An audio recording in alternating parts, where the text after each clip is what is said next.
Welcome.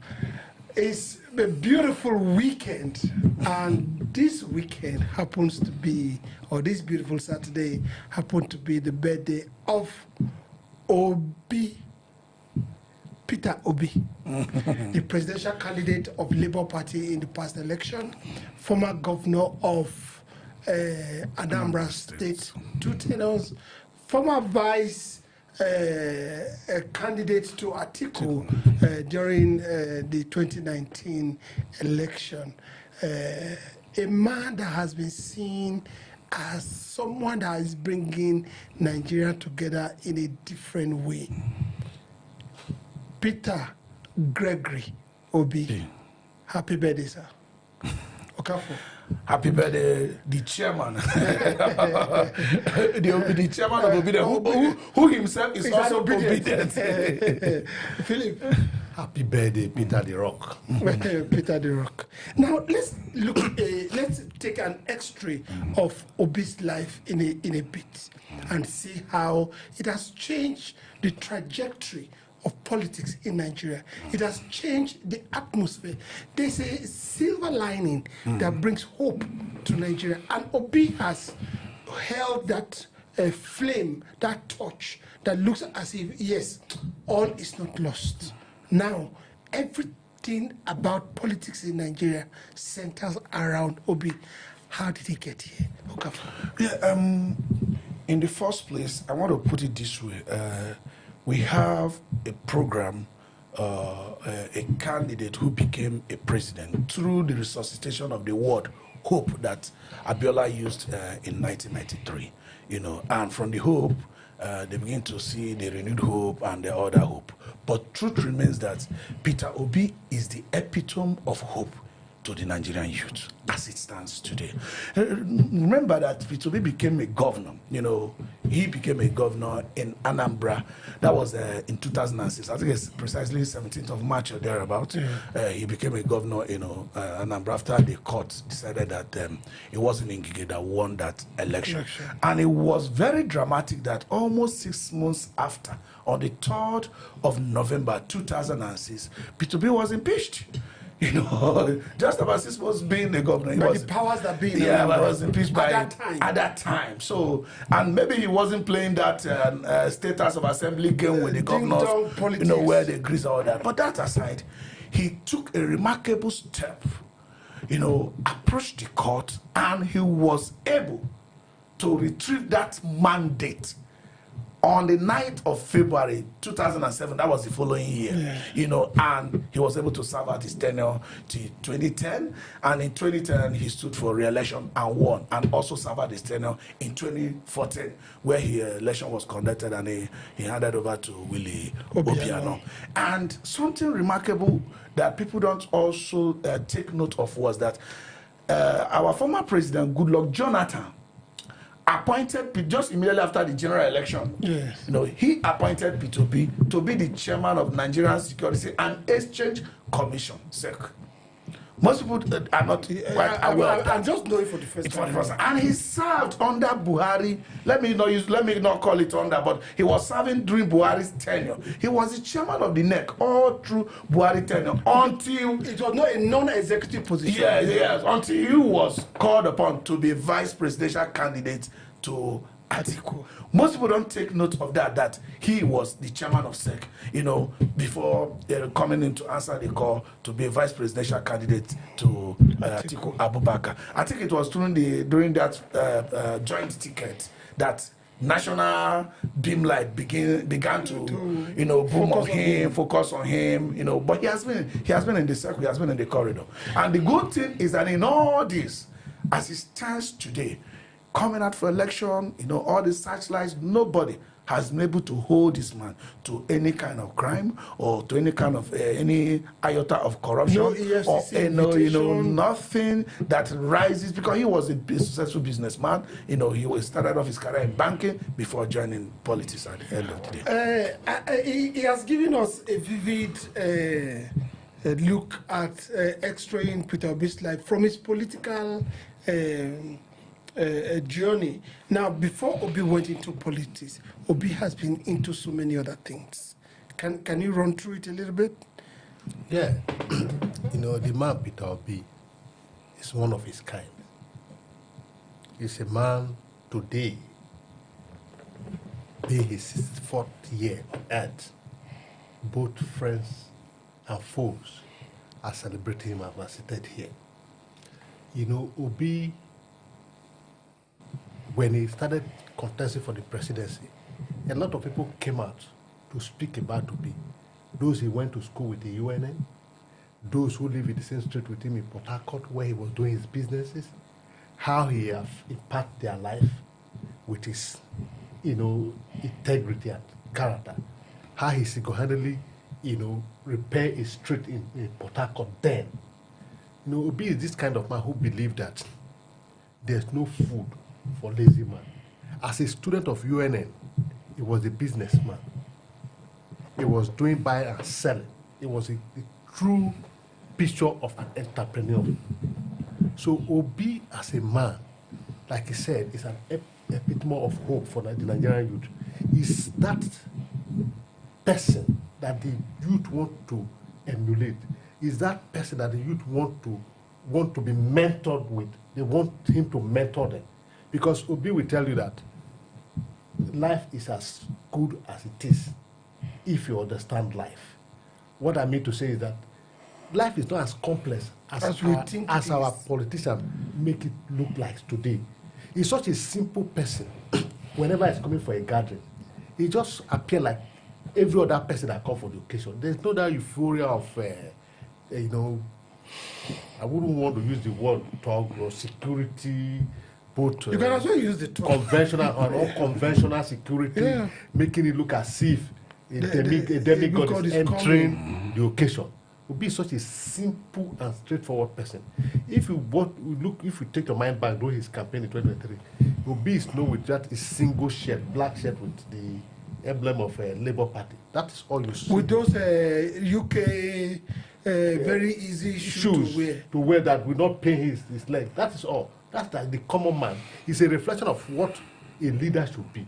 A leader should not be that person that the common man cannot, approach or to see themselves through. When they come and see Obi, he sees himself in Obi. So Obi, apart from the journey he has through, Obi is that person that the everyday Nigerian want to see as their leader. Okay. Now, let me take a little example from the Bible. One of the disciples of Jesus met one of his friends or brother and said, the Messiah we have been looking for is around. Yeah. I'm paraphrasing now. Then I say, can any good thing come out of Nazareth? Then he told him, come and see. Come and see. And from that day, he quit everything he was doing and stood with him. Now, that's how it has been that people say, come and see.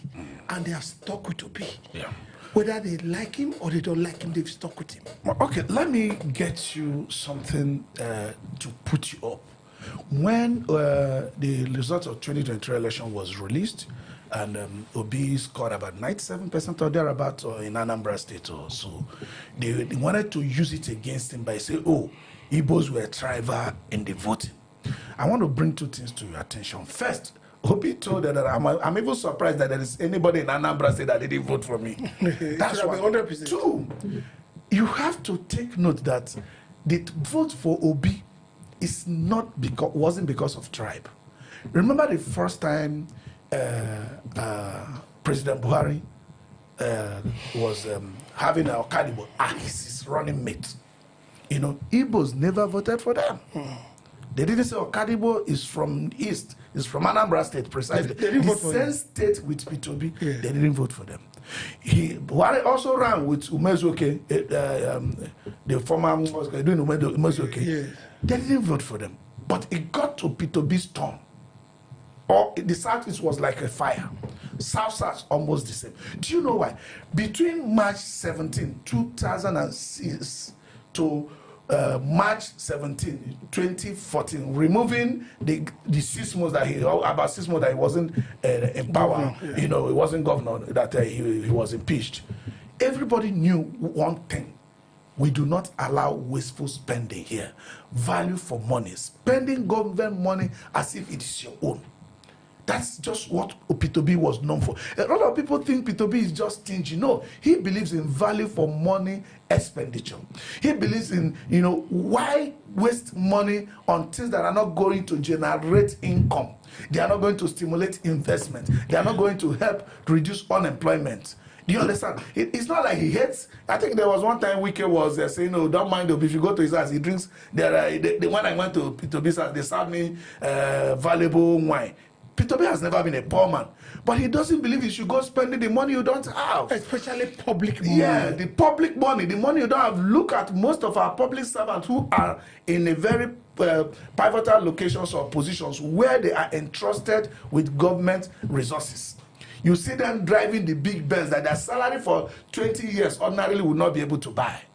You begin to see them, they see government money as if it's their own. Once the budget is released, in that budget they have capped the one that will come to them. And it's not your money.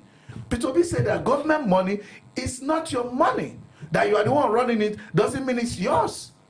You see them throw out budget today, they reserve the money to feed people in the presidency or whatever. Who will feed the visitors of other Nigerians?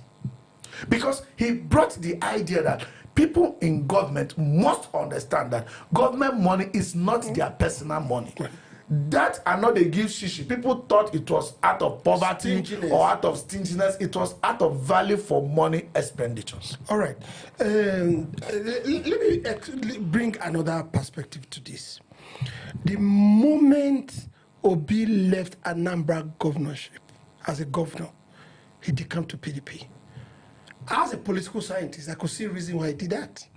As a regional party, there's little or no way you can go. Those are the things that affected the parties in the First Republic. UPN was a regional party. There's no way they were going to be accepted in the North.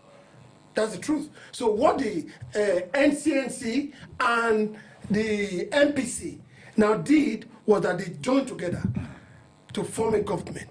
So the Governor General that means you're talking about the actual Congress. Actual NCNC, yes. AC, actual Congress, that was the regional, the Western, the party. Why the NCNC is for... It's for the... and then the MPF for MP is for... No, the MPC... MPP was more Southeast. Yes, exactly. Yes. Now, Obi left ABGA and joined PDP because he was gunning for something.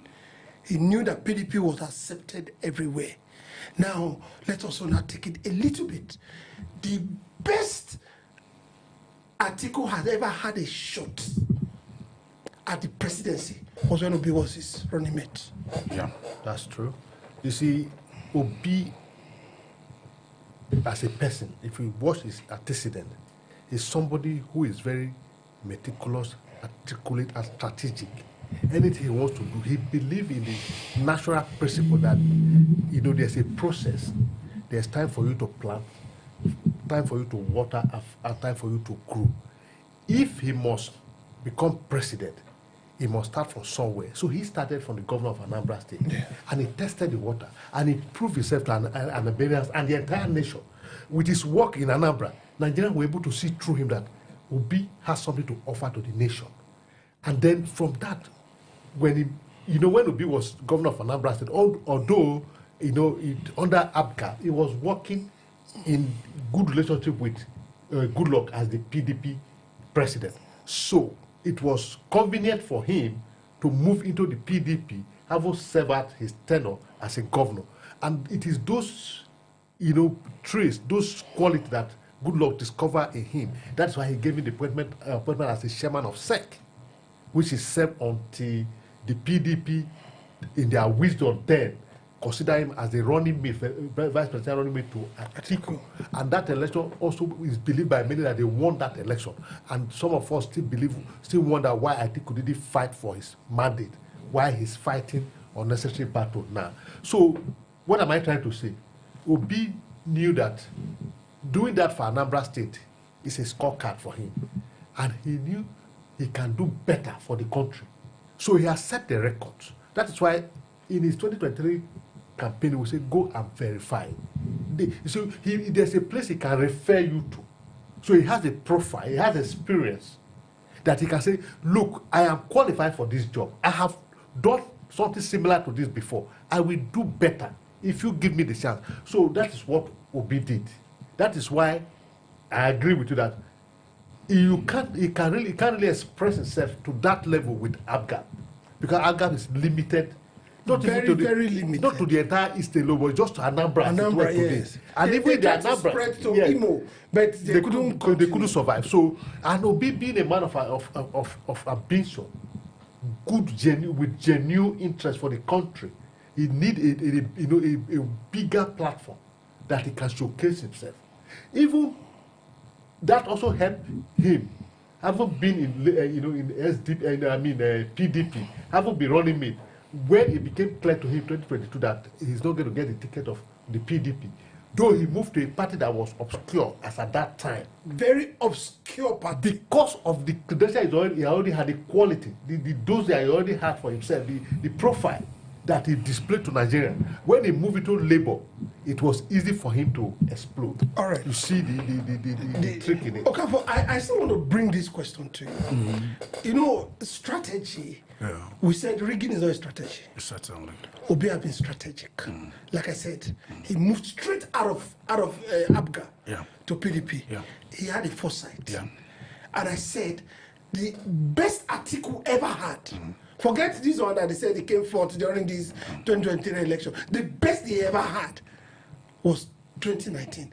Obi was instrumental to that him, you know, everybody saying it was a judge that he won the election. Yeah. This man Obi, how strategic. Now, okay, let me add a little to it. Bring it to 2023, 2022, 2023, when he stepped out of PDP on time and pitched his tent with Labour. Yeah. It went like fire. Okay, let me tell you, you know, in America, there's this saying that George Washington, you know, it took George Washington to create or make a nation, but it took Abraham Lincoln to unite and preserve the nation.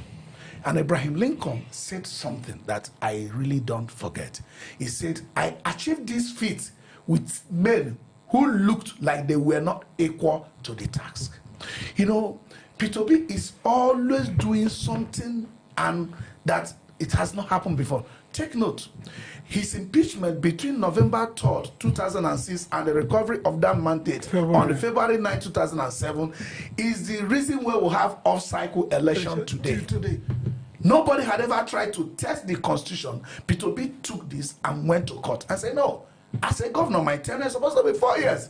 It didn't make sense, and the bar had already coming. In fact, they were riding. It never made sense. He approached the court, and the Supreme Court interpreted, yes, you were sworn in, and you should serve out for 4 years. There's nothing that says that sacrosanct in the constitution that said May 29. But your 4-year tenure is in the constitution. May 29 is not in the constitution.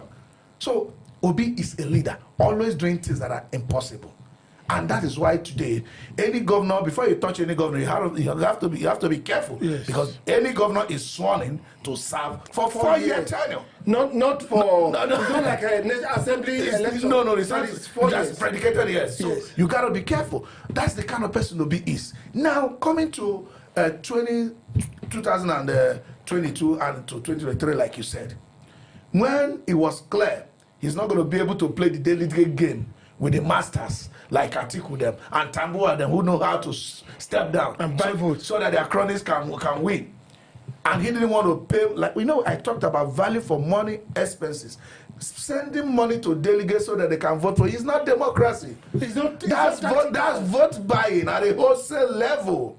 I've never seen that delegate primary as a democratic process. If you are going to dish out money so that they can vote for you. That is why we are ending up with people like this. And Peter Obi left. He went to almost unknown Labour. Yes, Labour has done a few things, no doubt, in past, but at sub-regional level and state level, some NAS members. But when it comes to national election, Labour was grossly unknown. He moved in there, and as before, and somebody who wants to break into unknown territory. I mean, he came out of that 2023 election with too many people believing he won that election. Yeah. Even till today, there are many people who argue that Obi probably won that election. Maybe the counting process was flawed or something. Till today, people still believe that. But at the end of the day, he approached the Supreme Court. Supreme Court made it clear that no, it was Asiwaju that won the 2023 election. And he believes. And sometimes you just think about the way he does things. Now let's talk about Labour, right? The way he came to Labour, changed the face of Labour. Labour became a vibrant party. People trooped into Labour. This one election that people voted and monitored their vote. Some people, in fact, a lady told me yesterday that she went to check into a hotel because her polling station where she was going to vote was far from. Is it polling or polling station? Polling unit. Are you referring to Okoye? No, some people call it police station. Polling unit. Yes, In fact, INEC right polling station. Yes, Okay. they do call it police station. Okay. Either All way. Okay, but I went to Amadu Bello.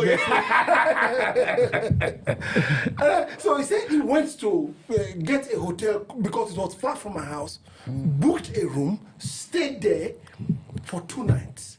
He said so that she could vote. He said the vote ended around 3 a.m. the next day. He said nobody moved.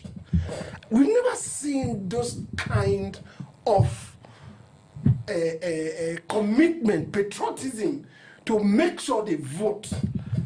This person is from Akwa Ibom. He's not an Igbo person that you say because he's an Igbo person. At least Obi won in Lagos. So let me even shock you. 2023 is in the past. We're talking about the now. Yes. If you look at the dailies and the social media, you'll be shocked the quarters that congratulatory messages are coming from to Peter Obi. One of them that caught my attention was the one from the former Attorney General and the Minister of Justice of the Federation, Malami. He penned such a lovely letter to Obi to say that he prayed the Almighty God to grant him to pursue that purposeful purpose for good governance for this country. That desire he desired for the country. You can see even his own people that fought him, That look like enemies. then they are not coming to say, look, Obi is a different person. We also heard from it's everywhere. Peter Rufai's son said, it is not what they said about Obi to us, that they are not true, that we now know better. These are people who fought to ensure that Obi do not get single vote from the north. And bulk of them, a lot of them, all over the social media, even the so-called Omokri, is sending his birthday message with beautiful words. So I know what am I trying to say? Yeah. Yes, Omokri is irrelevant. But what I'm saying here is that Obi is such a person that is loved by many, even those who do not know him too well. Because your enemy is my enemy, then who made him an enemy? They are coming to realize that it is not what they were told about the man. That the man is truly represent what every Nigerian would dream of. That man that wants Nigeria, that works for every one of us. Whether you like it or not, everybody that is in politics or that is governor believe that is working for the good of Nigeria. Right. It depends on their approach or where they are coming from or where they belong. Now, I didn't want to jump. I don't know how much time we have left. Yeah. But talking a bit for 1 hour, it looks very small. But this is it. Let me still stay within the confines of 2019 and 23. Now, in 2023, what a lot of politicians said about Obi, in fact, emphatically, El-Rufai said there was an Anambra vote compared to Kano vote. One small distance, but he proved everybody wrong. Now, if Obi cough right now, I don't know if you heard about the Anambra details he gave that the brewery he commissioned are the ones that are doing better. They bring to the state. So the state governor said, no, they are not the one that brings more revenue to their state. So they now want to do the compilation, and they computed it, and saw that the other ones that are ahead of the bureaus is banks that are national. Yes. I mean, they are not local. They are not local Yes. generated. It's the same banks that are everywhere that are generated for the state governors. Exactly. Now, how is he able to do it? Then I want you to talk about labor. He turned the face of labor. No, let me put it this way, not really to turn this birthday to a political something. Yeah. We were discussing with somebody the other day. Obi was the only candidate in 2023 who focused on production. Just yesterday, we were discussing with our friends, and one of them said, oh, this new tax policy, I wish I didn't drag this thing into this place, that is going to create something, it's going to really tax some people. We say, wait, you can't tax more than you can produce, no matter how effective your taxation is. By the time you are done taxing luxury, mind you, globally, we have what we call mobility of capital and assets. If you target the rich, you don't go to Cameroon to live. If you target the rich people, they'll leave. You go to St. Lucia and Barbados. They go to that place to live. If you target them by your tax, they go to Ghana to live. So what you should focus on is production. Because once production is resident here and it goes into the chain of distribution and bring disposable income to the people, you begin to tax your profit. The fundamentals of tax is to get at the profit. Profit is just what you make of the output, the excess of what you're, let me put it in a simpler form, the reward to your investment. Do you understand? So he's the only person focusing on that. And because Peter Obi, not to x-ray into another government, because Peter Obi, his kind of person in expenditure would have rather want to spend the money you use in buying a new aircraft into power generation, even though it's going to serve only North Central region. If he's going to create a farm field for northwestern region, he would rather deploy that money. Imagine the money you use in buying one aircraft. Peter Obi even struggles with either business class or economy or whatever, let alone going to buy fresh aircraft. Let me tell you, cutting wasteful spending and priority in terms of government expenditure alone can help Nigeria if Peter Obi is given the chance. For example, if the people say, oh, you are the one we want. He might not be the highest paid economist, leave these books economists. There are a lot of fundamental basic things in Nigeria that the government can do. And this thing Obi has done when he was Anambra State governor. He refused to furnish the lifestyle governor's lodge most of the state governments have in Abuja. He said, I don't live in Abuja. I'm not a governor of Abuja. I'm a governor of Anambra State. How many times do I come to Abuja? There was one particular event that happened when Obasanjo visited. Yeah. They said the president is coming to Anambra State. Yes. He has to pack out of his own and prepare. He said, how many days will he spend? Just to cut expenses. If the government officials today, the politicians know how to cut expenses, I can tell you, Nigeria will be way ahead, more than 100%. Forget about even the right fiscal policies before we get there. Cut the nonsense policies you have, cut expenses, execute them very well. And because Obi epitomizes proper spending of money and is humane about that, people are attacked.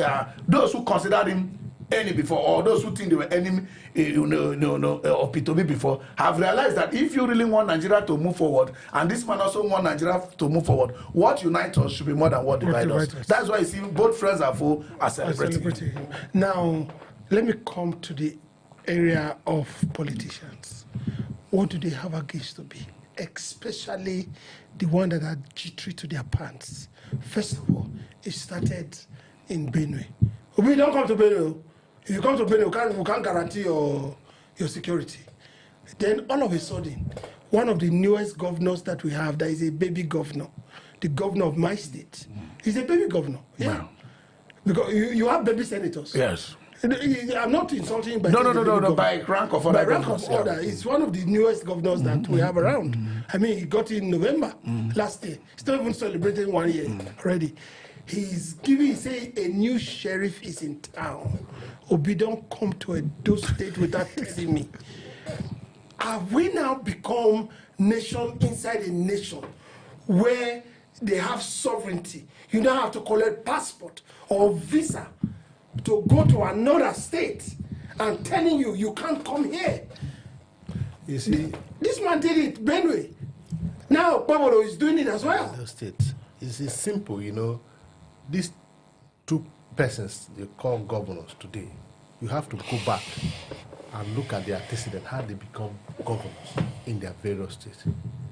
Were they popularly elected by their people? Were they the choice of their people? Or they were chosen by particular godfathers who wanted to do their biddings in those states? If you answer this question, either way you will know where they are coming from. The truth remains that the government of the day is jittering, not because there's opposition party, because of one person, and that person is Peter Obi, not because of Atiku. We are talking about coalition and all that. If I tell you today, if Peter Obi is not in that coalition, nobody will talk about that coalition. If Obi was not in that coalition gathering at the beginning, nobody would have given value to exactly. the coalition. So that tells you why politicians are jittering when the name of Obi is mentioned. Why will Okpebolo said Obi should not come into Edo State without telling him? Because there are by-elections in Edo State. It is clear that Obi will go and campaign for his party's candidate. And Obi stepping into Edo State to speak on behalf of somebody that, look, if you want a Nigeria that works for every one of us, if you want to move from consumption to production, if you want the Senate to speak your language and not the language of the government, vote this person.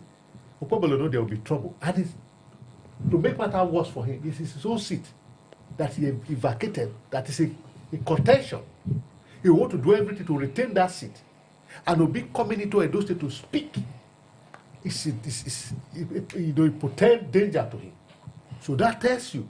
And he cut across all that is happening in Nigeria today. Sorry to digress a little bit. All the political parties that seem to be, epitome of opposition, they are in trouble. The reason is that the government is jittering that could it be this one that Obi will use, could it be that one? So let's set confusion in all the political parties so that at the end of the day, there will be no platform for Obi. It's not any other person. The target is Obi. All right. I wanted to lend your voice to this demeanor character by these governors. It's a bad thing that must be condemned. You can't tell anybody not to come to this state or that. I think Benue was a little bit diplomatic about it. Yes. But that of Okpebolo, of course, you should know Okpebolo's thinking faculty, how it has always been. You don't issue. I mean, it's are you talking to my governor? No, I'm talking to. I'm talking to your baby governor. It's an open secret. Yes, I mean, I saw a WAEC result that is being circulated. I don't know how true that is. Yes. If that is his result, I mean, you should understand his faculty. So there's no need to debate that. But that said, I sympathize with Okpebolo. If Obi doesn't make the kind of, let's call it a mistake now, the mistake he made during Okpebolo's own gubernatorial election. Yes. If Obi is instrumental or was instrumental to the bringing out of the candidate that is going to stand for election yes, in Okpebolo's senatorial district, and Obi comes to campaign for that candidate, I can authoritatively tell that candidate will win. If he selects, it's a part of the selection of the candidate, and also come to campaign, that candidate will win Okpebolo's candidate. That I can authoritatively tell you. You see, Edo State, if I'm to go by my rank, is the headquarters of obedience, maybe followed by Delta. He doesn't know yet. Now, that's why I want to come to that. I also want you to talk about it first. Number one, Obi won in Plateau. Obi, Mama no be Plateau. Papa no be Plateau. Obi won in Nasarawa. Overwhelming in Nasarawa. Father, mother, the cousin, auntie, they are not from there. I don't know his sister whether he's married to a Nasarawa state man. Edo overwhelmingly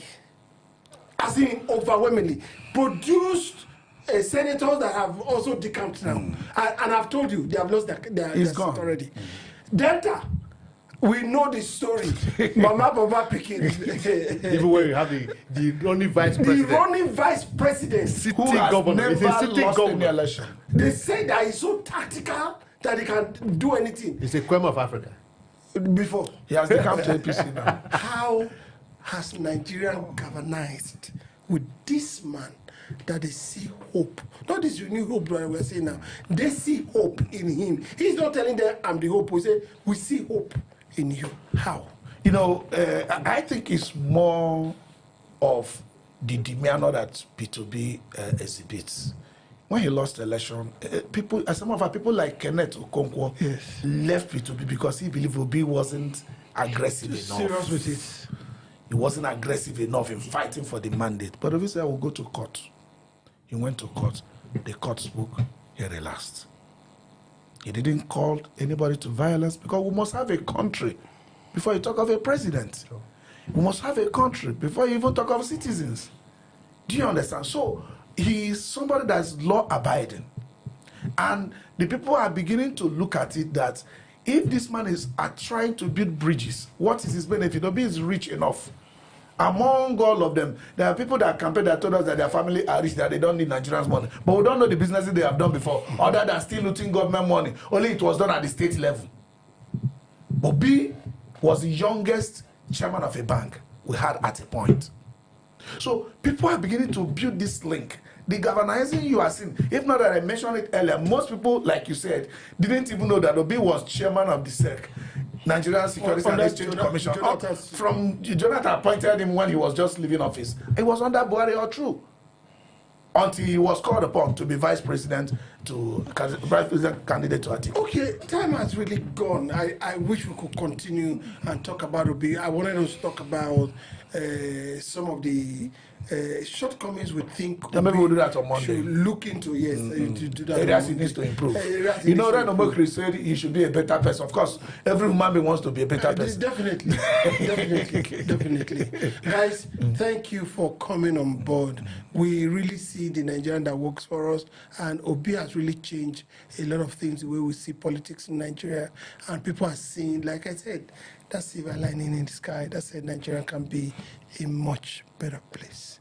Thank you guys for coming. Thank you. Thank you. All right, this is the Landslide Podcast. We'll be right back.